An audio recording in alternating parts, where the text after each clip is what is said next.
Imagine hitting rock bottom so hard that you have to move into your perfect sister's basement just in time for the holidays, knowing you are the family disappointment. That is the nightmare scenario facing Carmen Hogan in the Christmas Bookshop. And honestly, the secondhand embarrassment is real, but so is the cozy, wintry magic that follows. Carmen is 29, sarcastic, and completely adrift after the department store she worked at forever shuts down. She is the self-proclaimed black sheep, perpetually living in the shadow of her sister Sophia, a high-powered lawyer with a perfect house in Edinburgh, 3.5 perfect children, and a life that looks like a Pinterest board come to life.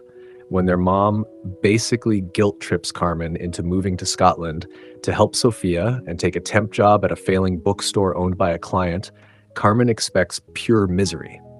But what she gets is a chaotic, heartwarming mess that forces her to finally grow up. Carmen arrives in Edinburgh, which is described so vividly you can practically feel the frost biting your nose. She's shoved into Sophia's basement, feeling like the hired help, and gets introduced to her new boss, Mr. McCready. This guy is a total character, an eccentric, reclusive old man who owns a dusty, disorganized bookshop on Victoria Street that is hemorrhaging money. He is about to lose everything because he refuses to modernize or even be nice to customers. Carmen's job? Perform a miracle and make the shop profitable by Christmas, or Mr. McCready is homeless. No pressure, right? Meanwhile, at home, she has to deal with Sophia's terrifyingly organized life and her nieces and nephew who seem to hate her.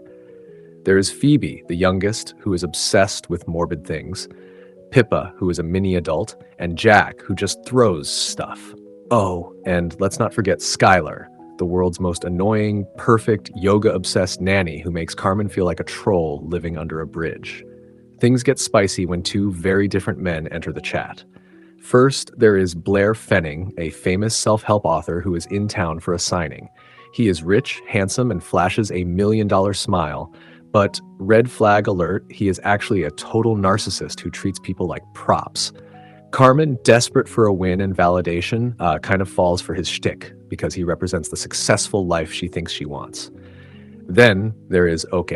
He is a Brazilian dendrologist. That means he studies trees, which is niche but adorable, who is doing research at the university.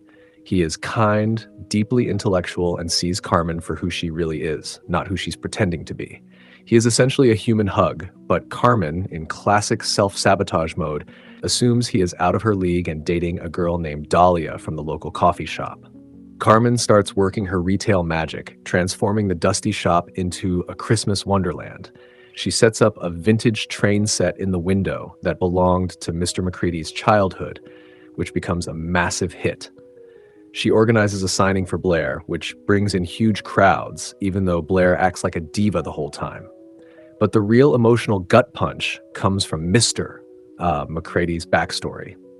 We find out he's been carrying a massive secret burden of shame because his father was actually a German POW, and he was bullied relentlessly for it growing up. Carmen helps him uncover the truth through old letters, realizing his parents actually loved each other deeply. It is such a tender subplot that heals the old man's heart and proves Carmen has a gift for connecting with people, even if she thinks she's a disaster. The tension ramps up as Christmas gets closer. Carmen and Sophia have a massive blowout fight where all the years of resentment boil over. Sophia admits she is jealous of Carmen's freedom, and Carmen admits she feels like a failure compared to Sophia. It is raw and honest, and you just want to shake them both until they hug. Meanwhile, Carmen almost hooks up with Blair in a moment of weakness, thinking a rich boyfriend is the answer to her problems. But thankfully, her niece and nephew interrupt them by dumping snow on their heads from a window. Best intervention ever. Carmen finally realizes Blair is trash when he steals her idea for a children's book and tries to get her to do the work for him. Then comes the heartbreak. Carmen finds out Oke is leaving to go back to Brazil. She thinks she has missed her chance, believing the misunderstanding about the coffee shop girl. But after a pep talk and realizing she is done letting fear run her life, she chases after him in a literal blizzard. She tracks him down to a specific ancient yew tree outside the city that he loves. It is freezing, dark, and dangerous, but she finds him there saying goodbye to the tree. They finally talk. The truth comes out that he wasn't dating anyone, and they share this incredible, freezing cold kiss that is absolutely worth the hypothermia risk. They end up taking a creepy, empty train back to the city, and it is the most romantic thing ever. But the drama isn't over. Sophia goes into labor early during a snowstorm. Carmen has to step up, driving Sophia's massive tank of a car to the hospital while managing the panicked kids. It is chaotic and terrifying, but Carmen holds it together, proving to herself and everyone else that she is capable and strong. Sophia has the baby, and the sisters finally make peace, bonding over the new arrival and the realization that they need each other. The book wraps up with the most wholesome Christmas ever.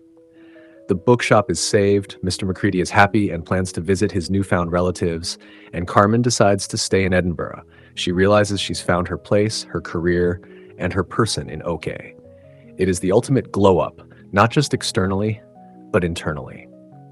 She went from feeling worthless to realizing she is the glue holding everyone together. It's a story about forgiveness, finding your own path, and how sometimes the things that look perfect on the outside are messy on the inside, and the messy things are actually full of love.